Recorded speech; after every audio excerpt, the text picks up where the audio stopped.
Hi there, and welcome to Wayne's World of Wrestling podcast.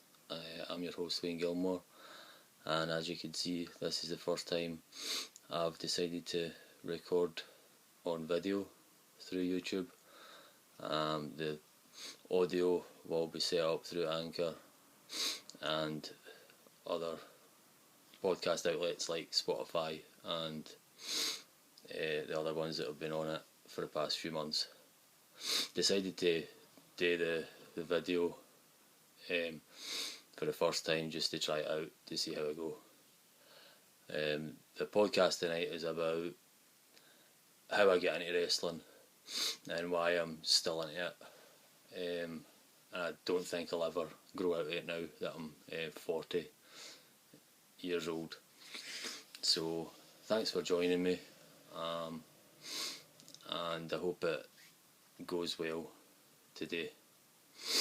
So the story began for me as a wrestling fan when I was 4 years old.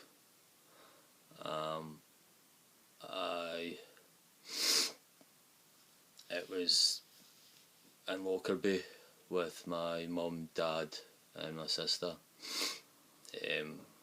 Katie, well, I call her Catherine Ann as well, but she's called Katie with most of her friends. So we started watching wrestling at a young age in the early 80s, and it was British wrestling. It was on at Saturday lunchtime. People like Big Daddy, Giant Haystacks, Mark McManus, the Dynamite Kid, Kendo Nagasaki, and it was a simpler time, a safe place, happier place, and I've always loved growing up in that environment, being into wrestling since then. We always got a bag of chips each from the local chip shop. Had some cola with it, stuff like that, and I just felt it was a simpler time. And I always loved watching wrestling from then.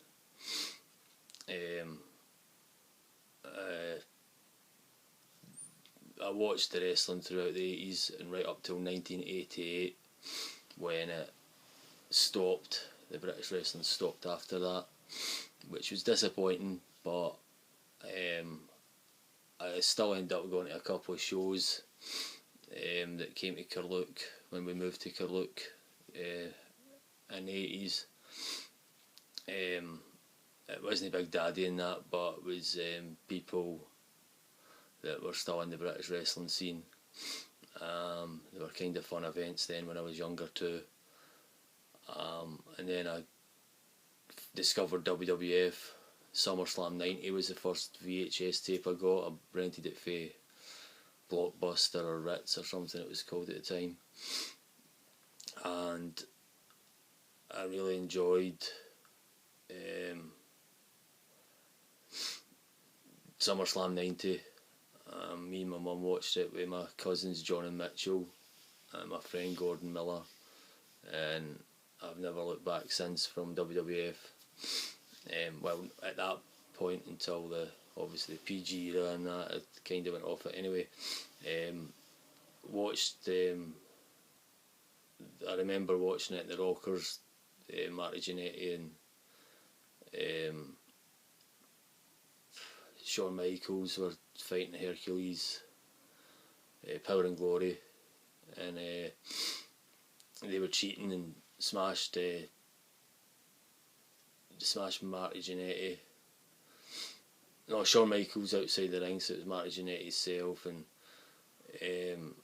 my mum was shouting like, "Oh, they're cheating" and all that, and I just remember it as one of the, again, first moments of WWF, and I really enjoyed that event. The Ultimate Warrior was in it and stuff like that, and it was just a real good moment in time for me, and WWF went on from there. Watching stuff like Survivor Series 1990 when The Undertaker made his debut, another guy that is definitely my best best wrestler ever. Really enjoyed his match when he took his debut match, but then the year later he took the title off Hulk Hogan. He was the youngest champion in WWF history at that point, and I just liked his psychology. And then he joined ranks with Jake the Snake, and he did say in the Broken Skulls interview with Stone Cold that he learnt a lot his psychology from Jake the Snake, and I've just loved The Undertaker, just everything he does, his entrance, his music, his psychology, his in-ring ability, his character. I just loved him since then. And going through the 90s, his match with Jake the Snake Roberts at WrestleMania 8 was brilliant. And then I enjoyed the WrestleMania matches. I ended up loving people like Bret Hart, Mr. Perfect. Their match was great.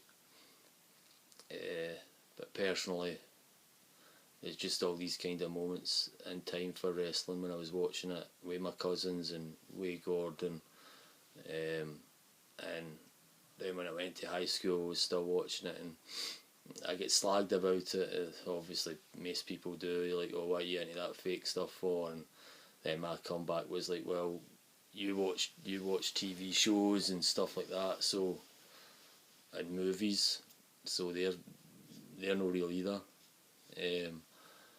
And kept watching stuff like SummerSlam 92 came along, and I would have loved to have went to that, but just the way the family was working out, it just a wee bit too expensive for us to go down there.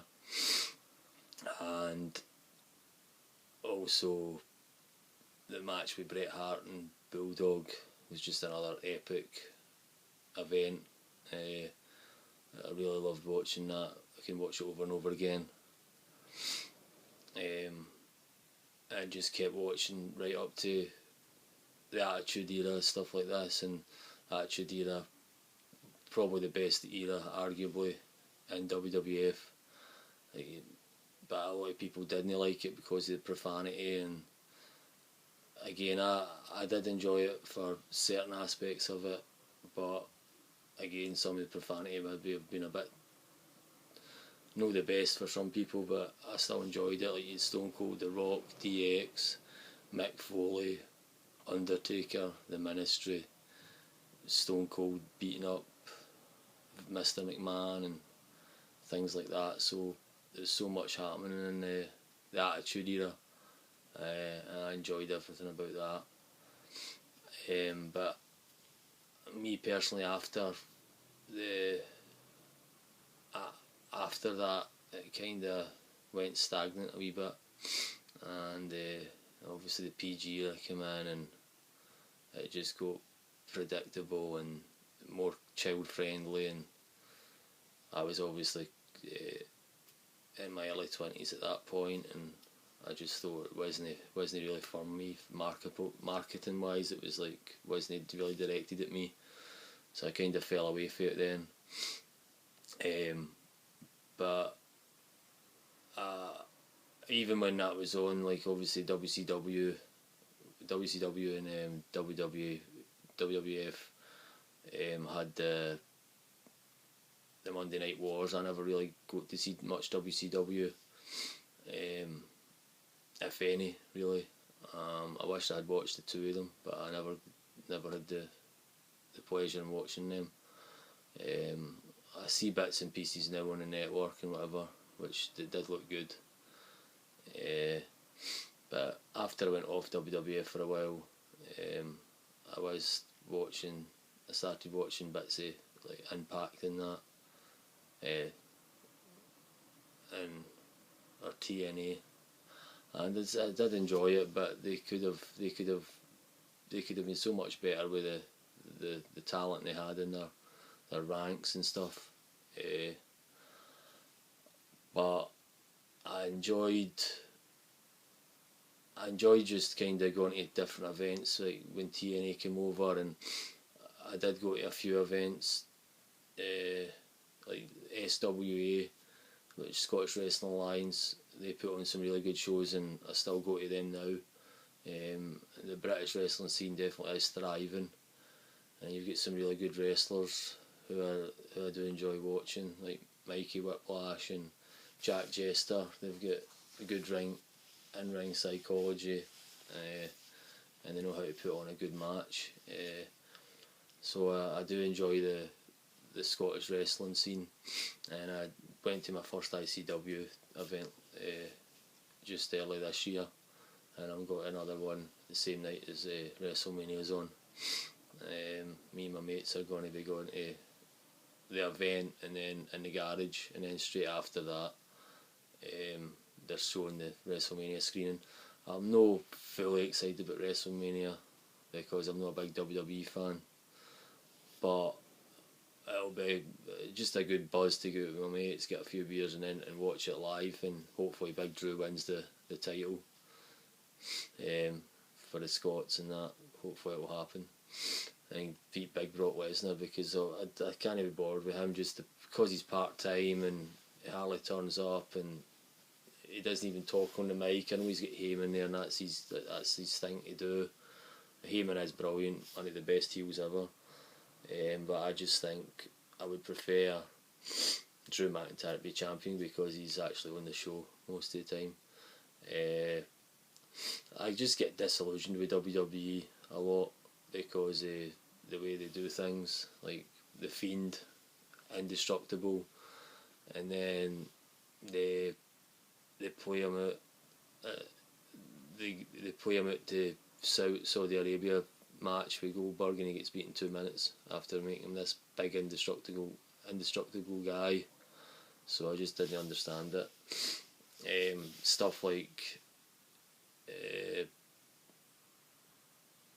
Eric Rowan with a toy spider in that cage, it's just pathetic. So, like I said, I watched when I went away from WWE for a wee bit. I was going to different indie shows and stuff, and then back in 2008, 2006, I started getting back into WWE even, because I ended up getting Sky. So I thought I've got Sky back on. So I thought, well, it's on Sky Sports, so I thought I'll start watching it, and still out of after adverts, Raw's usually on for 2 hours 20 minutes, and I was still only watching maybe 40 minutes, 30 to 40 minutes the actual TV, and the rest of the time was fast forwarding, so it wasn't the best. But 2008, me and my mates started talking about it in work. Why don't we? Well, 2007 it was. The tickets were coming up on sale for the Citrus Bowl in Orlando. I was like, why don't we look into going to WrestleMania 24? And a few of them were kind of like, well, what? They were kind of like, what could we? I was like, why no?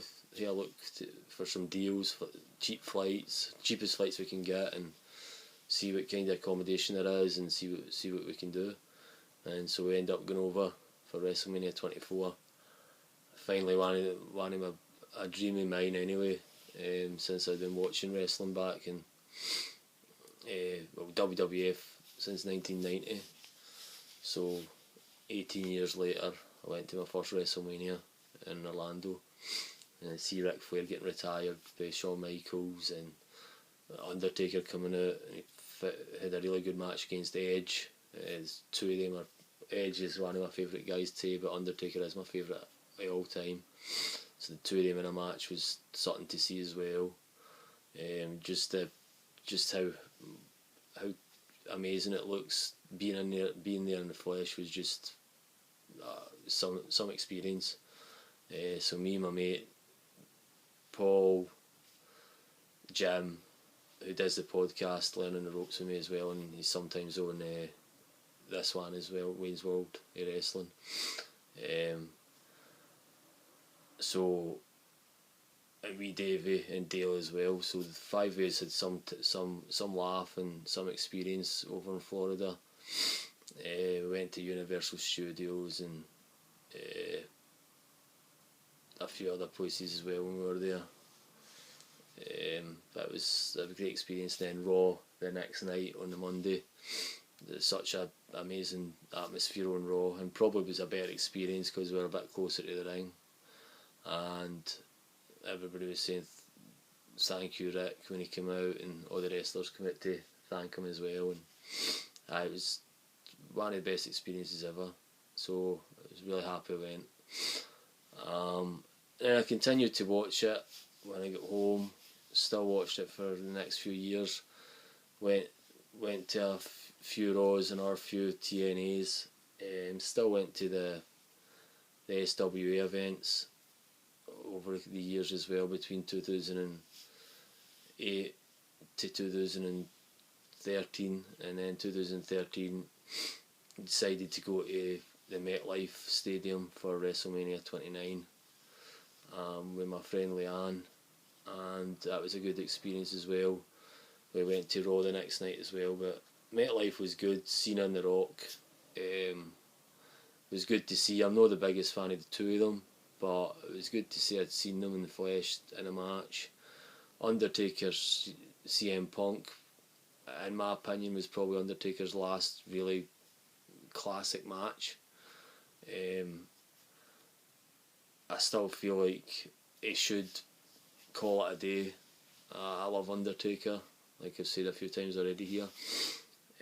But I just think he's no the wrestler, not even half the wrestler he used to be, and it pains me to say that, but he's just not got it anymore. And I feel like he's going to end up being really washed up, and hopefully people don't remember him for matches like Goldberg and him at Saudi Arabia, instead of matches like Edge and Shawn Michaels at WrestleMania 25, which is still probably the best match ever in my opinion. But if he keeps going on the way he's going, I'm looking forward to him and AJ Styles, but because AJ Styles will do most of the work and sell most of it, but I just don't see the point in him keep coming back year after year for matches that he can't go anymore. But saying that, he is looking in good shape compared to what he has done, and he's still, who am I to argue the fact is that he's the Undertaker, you know what I mean, and he's done so much in his career. So good luck to him for WrestleMania 36, and I hope he does see a belter, a match. So I've loved Raw on the night after WrestleMania 29 because Ziggler came out, cashed in the bank, Money in the Bank, against Del Rio, and I actually jumped out my seat as if it was a real. It wasn't a predetermined match. It was actually like a real sporting moment. I jumped out my seat as if it was a moment in time that fully mattered for a sporting event, which, as if I believed in the full thing again, and I loved that moment with Dolph Ziggler winning it. And now WWE are treating him like a bit of a jobber, to be honest, getting beat with that Mansoor in Saudi Arabia a couple of weeks ago, which it's no good. But hopefully we'll get away from WWE and go to the place I'm loving at the minute, AEW. I feel like they've reignited my passion for wrestling again. After WrestleMania 29, which was 7 years ago, I still watched wrestling off and on. Skipped most of Raw and SmackDown when I was watching it because it just wasn't interesting me. Still going to the independent shows, the Scottish independent shows and that. And then my last WWE event I went to was in the Hydro with my ex-partner Kirsty.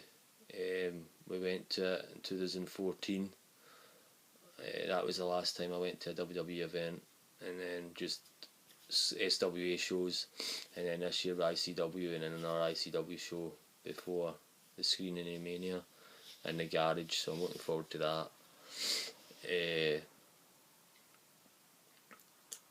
And so then I went off Raw 2018, watched a wee bit of it again. In 2019 I've hardly watched any, and then I watched the Rumble this year, and Edge came back, and I was like, oh, that's cool. And then he came back, and Orton attacked him, and I was like, that's pretty cool. But then he's not been back since, and I've watched another few Raws, and some of the bits are cool, and other bits are terrible. Like I said, Eric Rowan and his Spider. I just think, what is that all about? And then obviously the 24/7 title is just I don't even know what the hell that is. But there is good aspects in it, and like I said, Heyman is meant to be getting a lot more input, which can only be good. Because I think, like The Undertaker, being a bit washed up, I definitely think Vince McMahon's been washed up with his ideas for more than 5 years now. Maybe he should just back off and give Heyman the reins totally, or let Shane do the business side of it, or Triple H, because Triple H does so well with NXT, and then the NXT product, they bring the guys out and then they bury them. Ricochet's a telling sign of that. Like, they've done it to him already. They give the guy a good few months or whatever, posh, and then they treat him like crap and put him in the sidelines again. They done it to Rude, done it to the Viking Raiders. They called them so many different names, and then they push these guys, and then they stop doing it, and it's too much ups and downs. And but like I said, AEW definitely have relit my passion in wrestling. So many good things happening in it for the get go. I just loved the setup here. I just love the fact is the wrestlers are showing their creative prowess. Like, if they're not getting the shackles on them, they kind of, like, you can do what you want to a certain extent, and it's proven a good thing for them. I feel like the matches are amazing. Sometimes they could calm down with the suicide dives or the torpedo suicidas, as Excalibur calls them. But MJF, great heel. Cody, ultimate babyface. Kenny Omega's coming into how good he was in New Japan. Hangman Page definitely going to turn heel soon, like the alcoholic kind of twist with him. The Young Bucks, I'm not the biggest fan of them. I love Pac, the bastard Pac. I just think he's an amazing wrestler. And Moxley is the champion now after beating Jericho. I mean, Jericho has put AEW on the map with who he was. Obviously, everybody knows who Jericho is in the wrestling world. So, but there's so many good things in it. A lot of indie guys coming in as well, like Jungle Boy. He's definitely gonna be one for the future.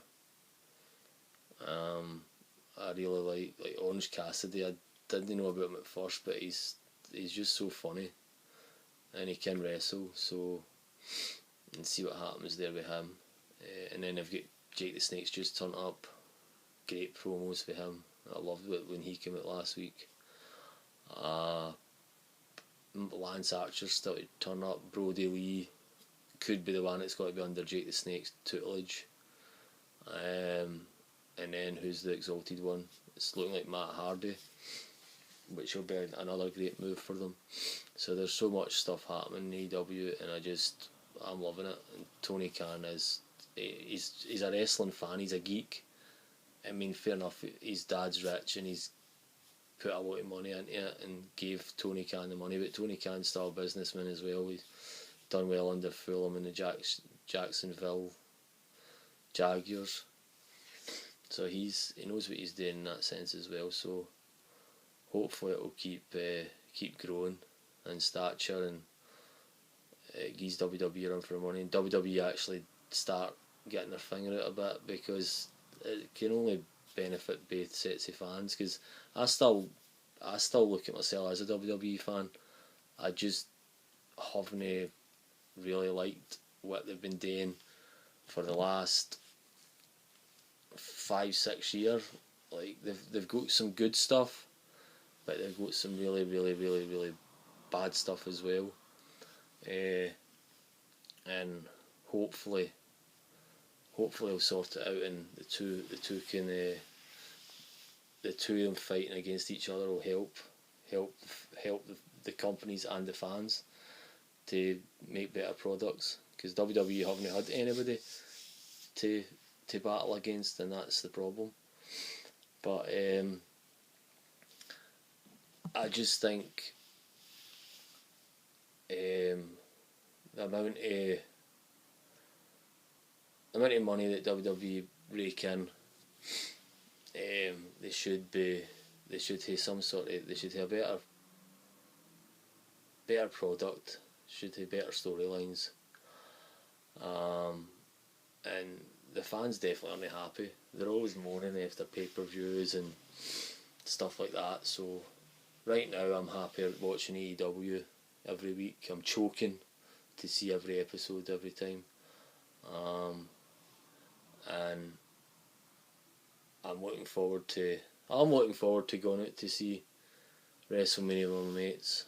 But I think I'm more up for the ICW event, and then I think I'm really more up for just getting a drink for WrestleMania with my mates and getting a laugh with them. Because I'm not looking forward to Spear versus Spear, Goldberg versus Reigns. But going back to why I got into wrestling, it was definitely British wrestling when I was 4, and I've always loved it since then, and I'll always have the passion for it, because it was my safe place, my happy place, a simpler place. You didn't have bills then. You were a 4-year-old boy. Innocence was there.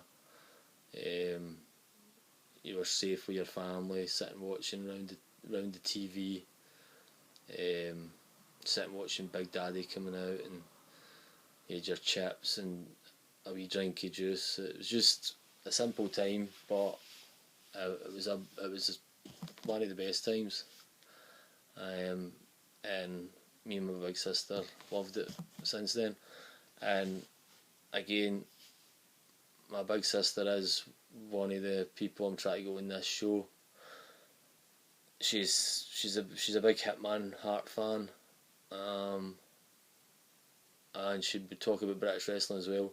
So hopefully maybe get her on in the coming weeks.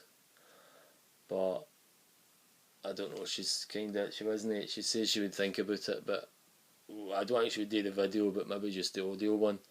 So hopefully that would work out. But I'll have to see what's happening. But we definitely had a lot of memories watching wrestling. I've had definitely a lot of memories watching wrestling with my sister, my dad and my mum in the early 80s, and then when we moved to Carluke, we still watched it with my mum, and sometimes over at my grand's, I'm sure, which was another safe house. It was another safe, happy place growing up. And then just watching it over the years in different houses, different friends' houses. It was always just bringing people together, And then we used to make like hay mattresses out the back in the summer, and we used to just do the fake wrestling outside. I know that WWE are always like, oh, don't try this at home, but you had to. It's just one of the things we done, and we used to dress up as our favourite wrestlers and hear the music on and doing the moves on the mattresses. And then when it was most of the time in Scotland you get a couple of weeks of summer, a couple of weeks of sun. So then after that, the mattresses were in the house and you were jumping off the chest of drawers, and sometimes you get thrown into a cabinet or something, and that wasn't good. But looking back on it, it was all memories, and putting people in like sharpshooters and figure fours and Boston crabs, and you would start crying before you would tap out. You know what I mean? Like, I'm not tapping out, but you'd be greeting like anything, because you were in absolute agony. But it was all good. And then obviously as getting my adult life, I made new friends after school. New friends growing up that again were into wrestling, and even one of my mates Rab, at my old job in Lightwoodies, when me and wee Davey were talking about wrestling one day, when we get moved to the line Rab was on, he's like, oh, you talking about wrestling?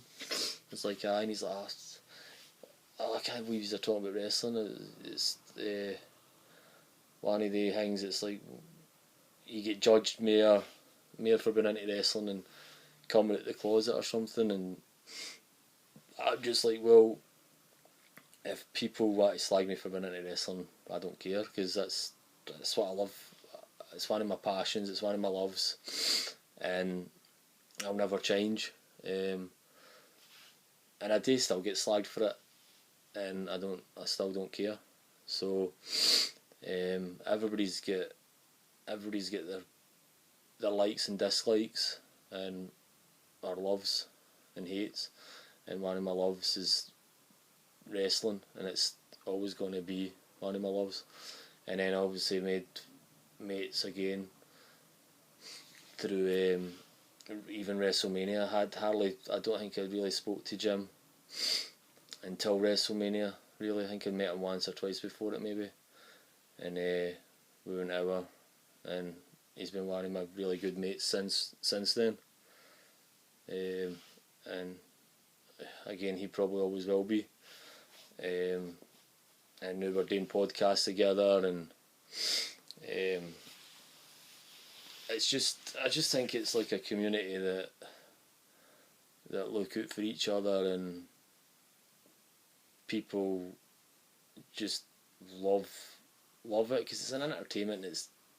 It's crazy. It is a crazy industry. You know what I mean? People are like, they don't really understand it.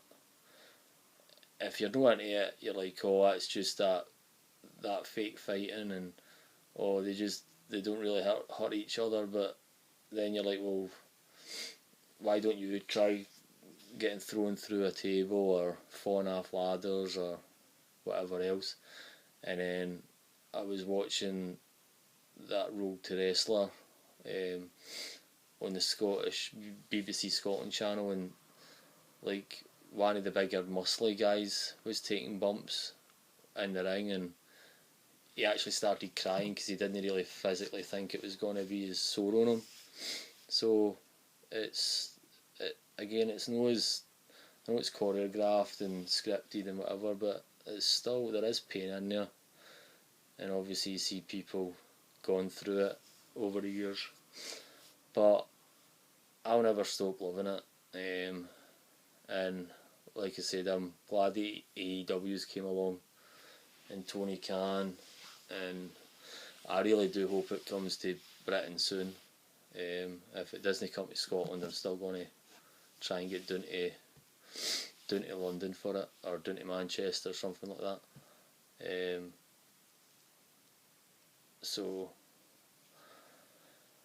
But I think that is me about done.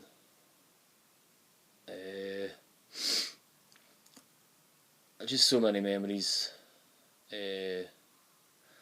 all good memories about it, and I'm just looking forward to keep doing these podcasts. And I think I felt more comfortable doing this than I thought I was going to be.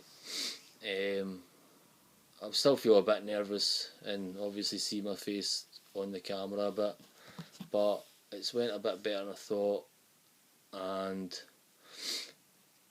hopefully I'll record myself on a video next week again for YouTube, and then just put the audio onto Anchor and Spotify and stuff, and see how it goes. But I'm gonna say bye now, and God bless, and thanks for whoever's listened or watched. And the song that started off the show was a band from Birmingham, Alabama in America, and they're called Broken Rail, and the song's called Memory. I did message them. It's actually uncopyrighted rock metal on Spotify, so I tried to get some. I was looking for uncopyrighted rock metal music so that I could play it on YouTube and not get any trouble for it. I did message them on their Instagram, but they never get back to me, so I've still played it anyway because it's uncopyrighted anyway. So again, thanks for listening and watching my podcast, and hopefully you've enjoyed it, and see you or listen to me next week, and thanks and God bless. See you later.